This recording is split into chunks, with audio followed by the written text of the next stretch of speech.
और इसी बीच बड़ी खबर का रुख कर रहे हैं। मध्य प्रदेश के भोपाल में लोकायुक्त के छापे में 40 किलो चांदी मिली है। परिवहन विभाग के पूर्व कांस्टेबल के घर से यह चांदी मिली है। सौरभ शर्मा ने घर के अंदर चांदी की ईंट दबा रखी थी। सौरभ शर्मा के करीबी की गाड़ी से 52 किलो सोना मिला था। करीबी चंदन सिंह की गाड़ी से 10 करोड़ कैश भी मिला था। तो 10 करोड़ कैश करीबी चंदन सिंह के पास से, एक करीबी की गाड़ी से 52 किलो सोना मिला था और घर में चांदी की ईंट दबा रखी थी सौरभ शर्मा ने। तो ये परिवहन विभाग का पूर्व कांस्टेबल है, सौरभ शर्मा नाम है, जहां घर से चांदी मिली है। और तस्वीरों में आप देख सकते हैं बरामदगी जो कुछ हुई है वो आपको इन तस्वीरों में दिखाई दे रहा होगा। तो भोपाल में लोकायुक्त ने यह छापा मारा था परिवहन विभाग के एक्स कांस्टेबल के घर पर। पूर्व कांस्टेबल का नाम सौरभ शर्मा है, जिनके घर से यह चांदी मिली है। घर के अंदर चांदी की ईंट दबा रखी थी। साथ ही साथ करीबी की गाड़ी से 52 किलो सोना मिला था और एक और करीबी चंदन सिंह की गाड़ी से 10 करोड़ कैश भी मिला था। 10 करोड़ कैश, 52 किलो सोना और घर में चांदी, 40 किलो चांदी घर से बरामद की गई है। लोकायुक्त के छापे में यह सब कुछ मिला है। भोपाल से बड़ी खबर आपको बता रहे हैं।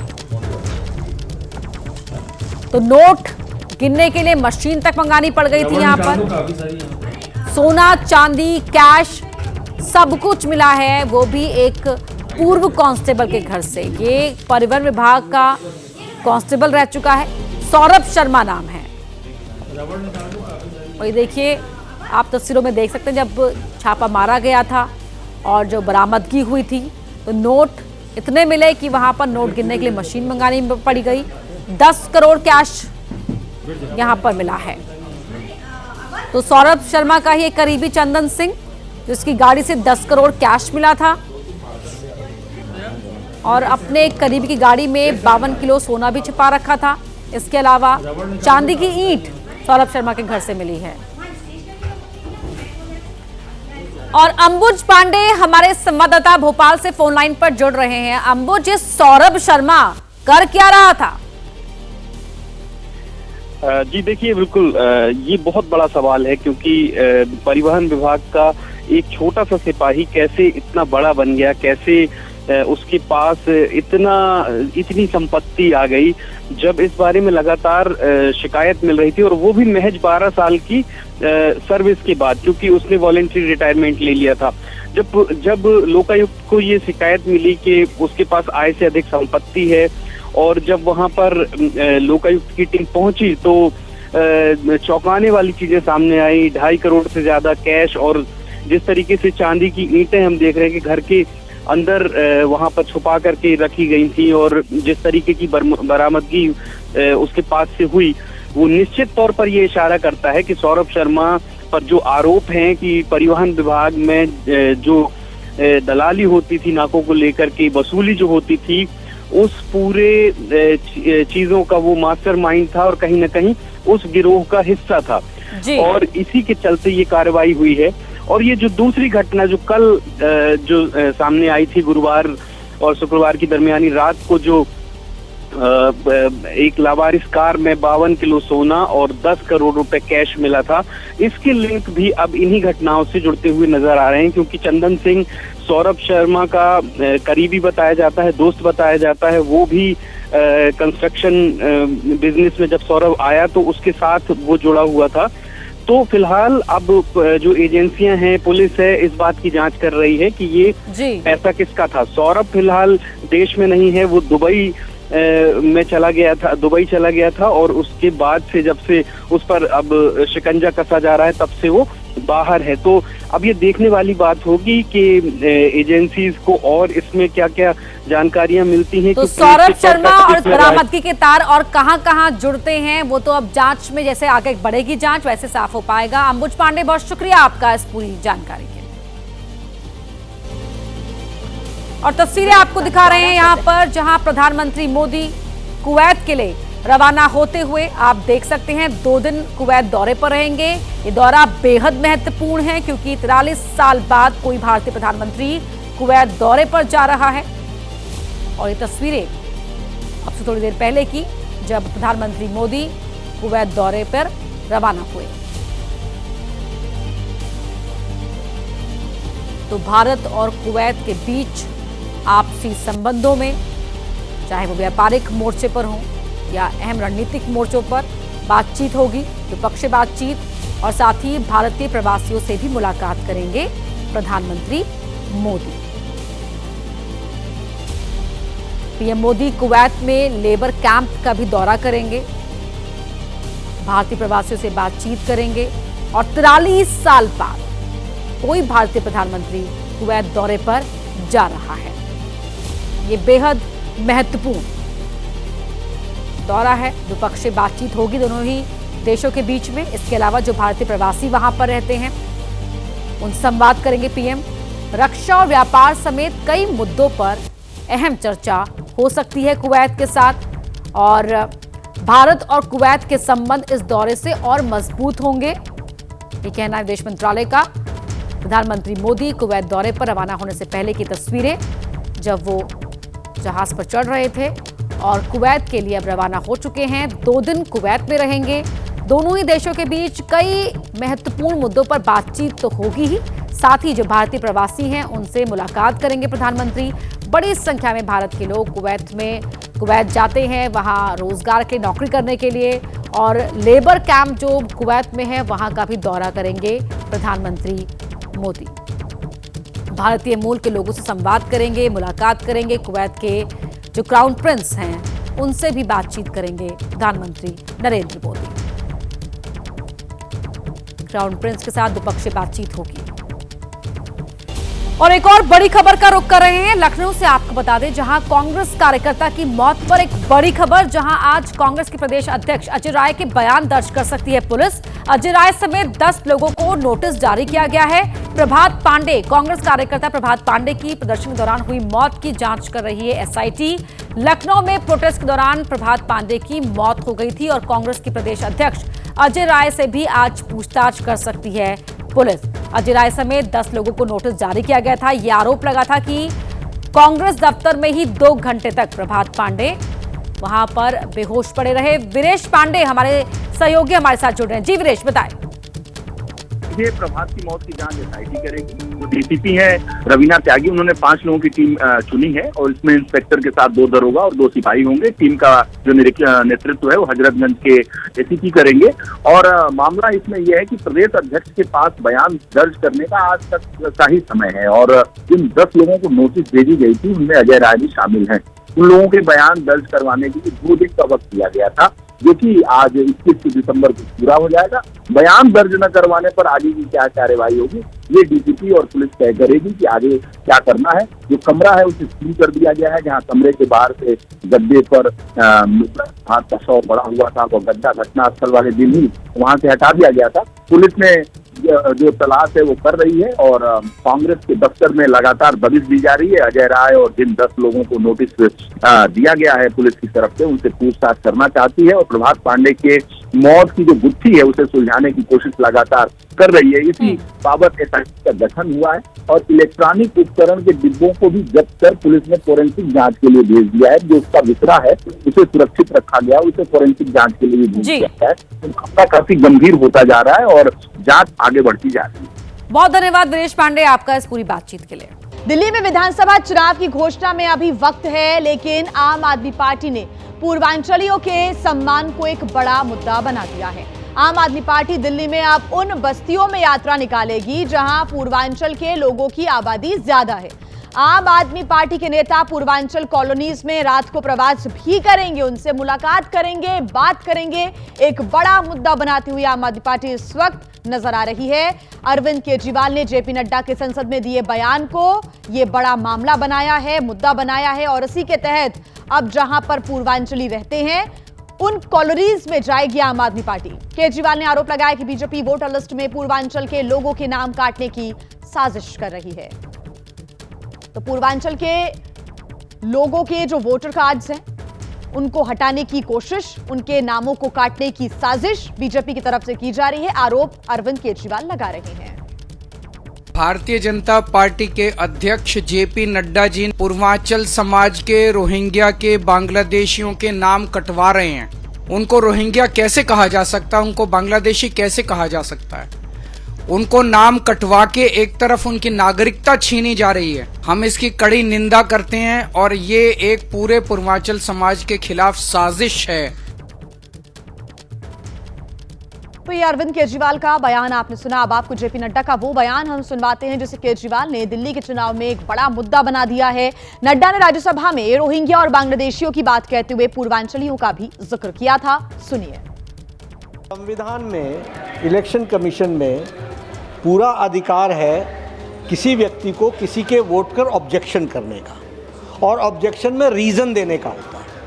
जिन लोगों ने भारतीय जनता पार्टी की तरफ से ऑब्जेक्शन दिया है तो साथ में रीजन भी दिया है, और वो चाहे पूर्वांचल हो, चाहे रोहिंग्या हो, चाहे बांग्लादेशी हो, चाहे घुसपैठिया हो, वो सब उसमें आते हैं। दूसरी बात इसलिए इसको राजनीतिक रंग देने की जरूरत नहीं है। तो देखिए, दिल्ली का दंगल दमदार होता जा रहा है। हर धर्म, हर जाति, हर वर्ग को साधने की बिसात बिछाई जा रही है। दिल्ली में बीजेपी ने घुसपैठ के मुद्दे को उठाया तो आम आदमी पार्टी ने इसके तार पूर्वांचलियों से जोड़ दिए, और अब इसी मुद्दे पर आम आदमी पार्टी और बीजेपी आमने सामने है।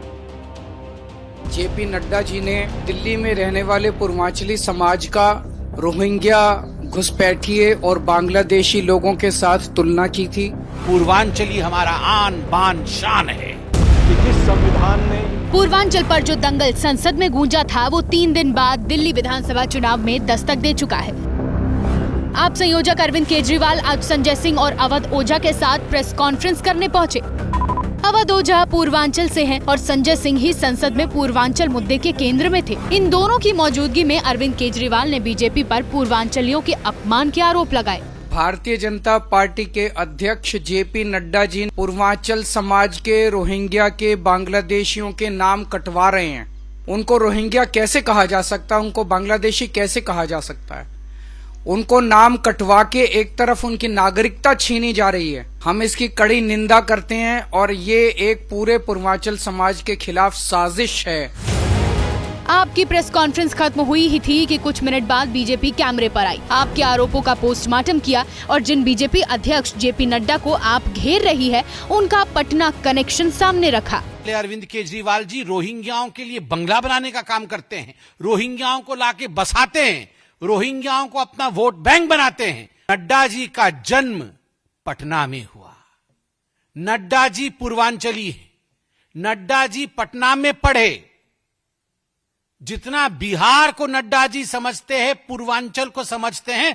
आपको क्या लगता है नड्डा जी कंपेयर कर रहे थे?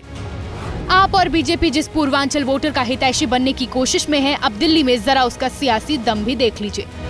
दिल्ली में 1 करोड़ 50 लाख से ज्यादा वोटर हैं। इनमें से करीब 30% यानी 46 लाख वोटर पूर्वांचली हैं। पूर्वांचली वोट बैंक करीब 29 सीटों पर असर डालता है। 2020 में आपको इनमें से 24 सीटों पर जीत मिली थी।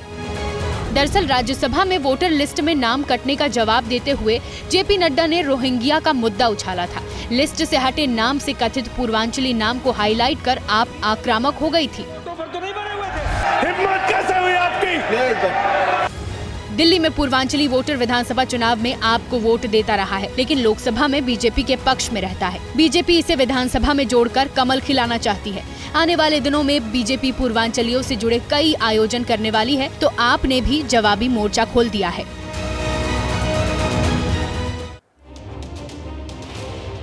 तो क्या ये मुद्दा जो कि अरविंद केजरीवाल की तरफ से आम आदमी पार्टी की तरफ से बनाया जा रहा है, ये आम आदमी पार्टी को फायदा दिलाएगा और क्या बीजेपी को नुकसान होगा?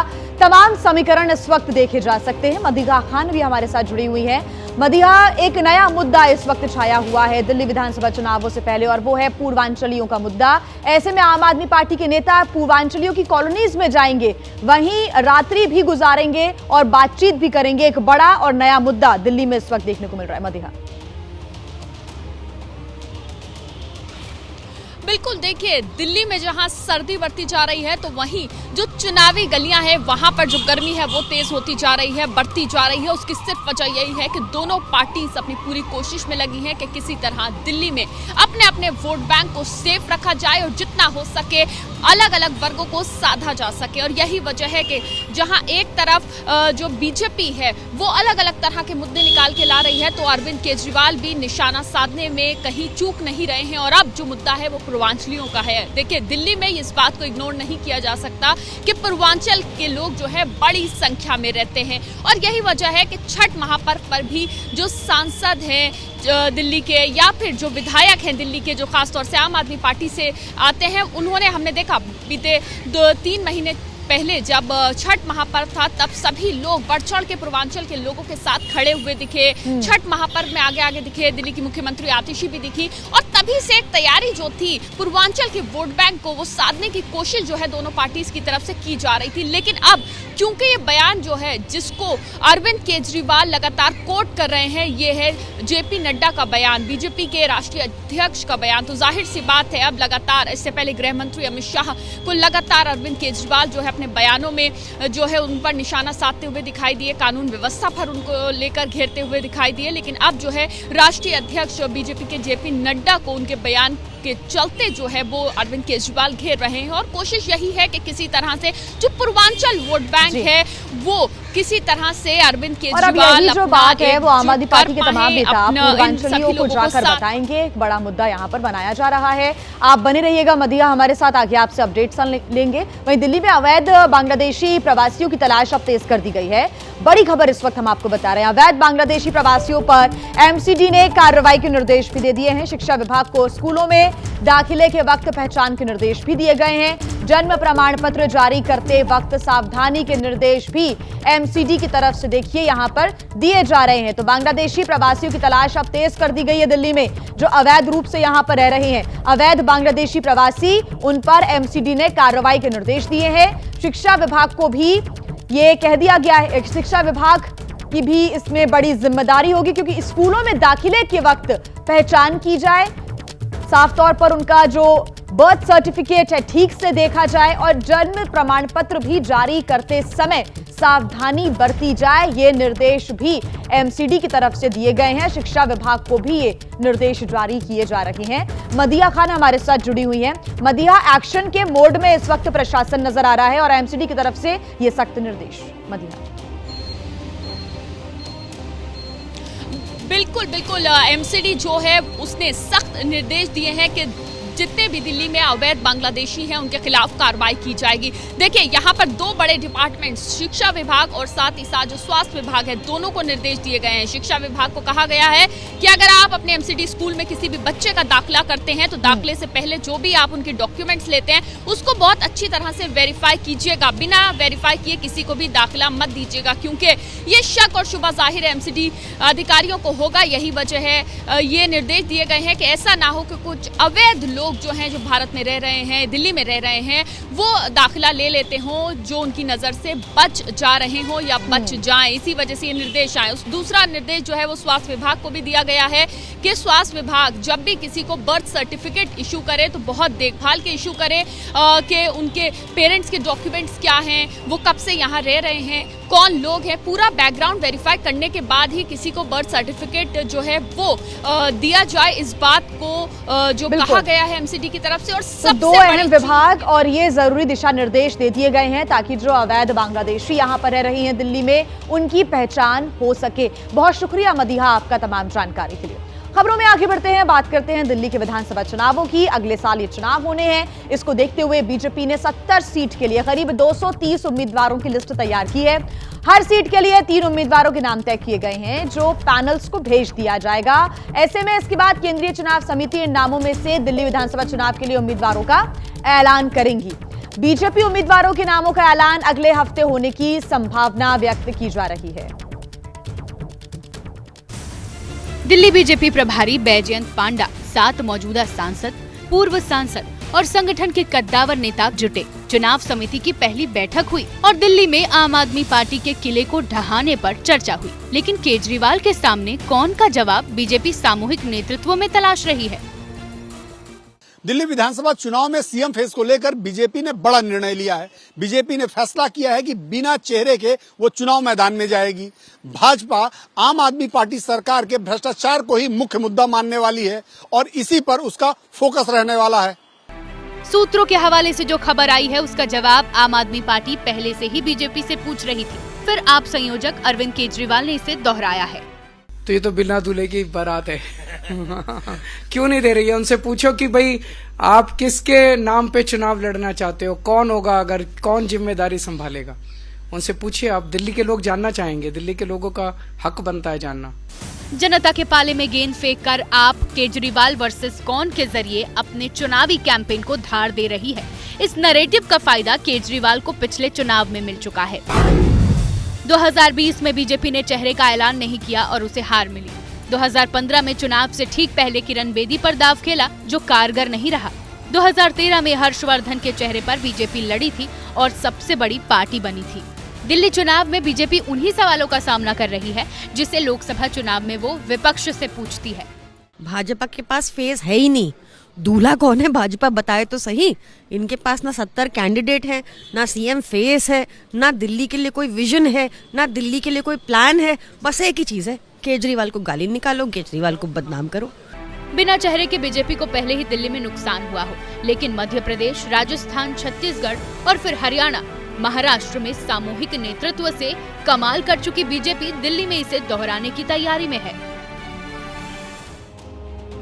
तो देखिए, दिल्ली के दंगल में दोनों ही पार्टियां यानी कि आम आदमी पार्टी और बीजेपी कमर कस चुकी है, तैयारियों में जुटी हुई है, एक दूसरे पर तंज भी कसे जा रहे हैं। दीपक रावत हमारे साथ जुड़े हुए हैं ज्यादा जानकारी के साथ। दीपक, इंतजार यही किया जा रहा है कि कब बीजेपी अपने उम्मीदवारों की लिस्ट जारी करेगी, लेकिन आम आदमी पार्टी इस जो समय बीजेपी ले रही है इसका पूरा फायदा उठाते हुए तंज भी कस रही है कि ना तो इनके प्रत्याशियों की लिस्ट आ रही है और बिना चेहरे के ही मैदान में बीजेपी आने को मजबूर है क्योंकि इनके पास चेहरा नहीं है।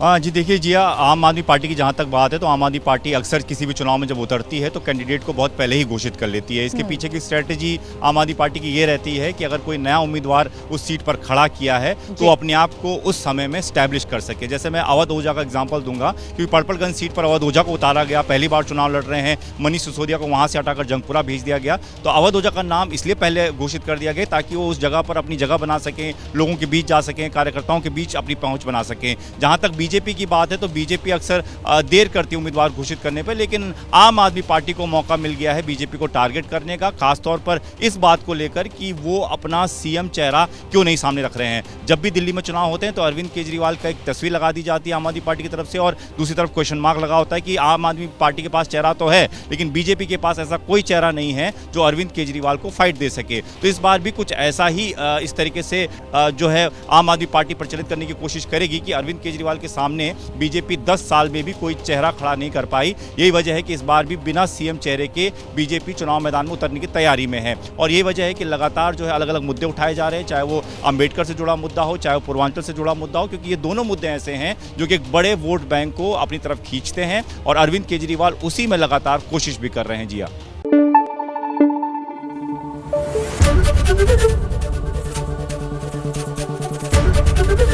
एबीपी न्यूज आपको रखे आगे।